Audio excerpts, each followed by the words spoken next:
Okay, let's go ahead and solve a homework problem here. Let me go ahead and share the homework problem that I want us to look at, which is over here. All right, so I'm going to go ahead and take my snipping tool and copy that onto the paint screen.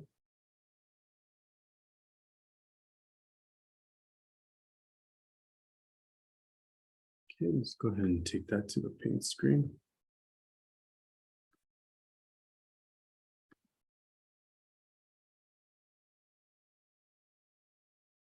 And let me make sure I'm sharing that with you.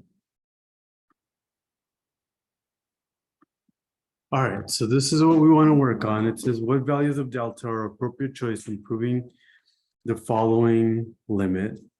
All right, so we have to remember that couple of things.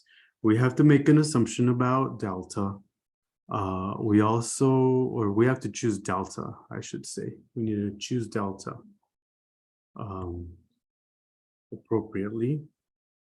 And also, we need to begin with the assumption that x minus -1 is less than that delta.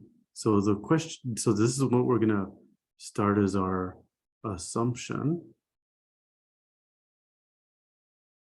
Now they're not asking us to do the whole proof, but we need to keep that in mind. And so what they are asking us to do is to figure out, what to use for delta. And so we're going to do some scratch work, as I've noted in previous videos. So we're going to start off with, and again, this is scratch work to help us figure out what the delta is. We need to remember that the end result is going to be hopefully that f of x minus L is less than epsilon, assuming we chose the delta appropriately, which in this case is the square root of 8x plus 8 minus 0 is less than epsilon. And in other words, the square root of 8x plus 8 is less than epsilon. And if I square both sides, then I'm left with 8x plus 8 is less than epsilon squared.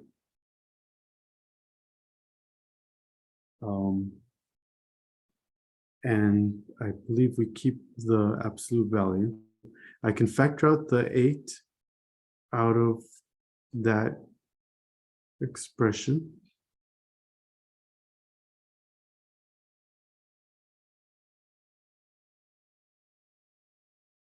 And then actually, I'm getting a little ahead of myself, but you divide both sides by 8. And what I'm left with is x plus absolute value of x plus 1 is less than epsilon squared over 8. So if we allow ourselves to, if we let epsilon be epsilon squared over 8, then we're able to do the proof, which we're not needing to show here, but it's epsilon squared over 8. And so let's go back and put that in.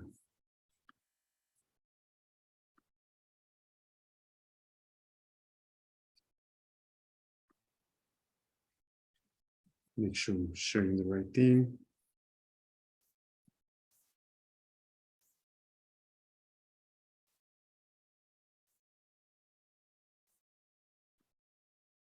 So we choose epsilon squared divided by 8.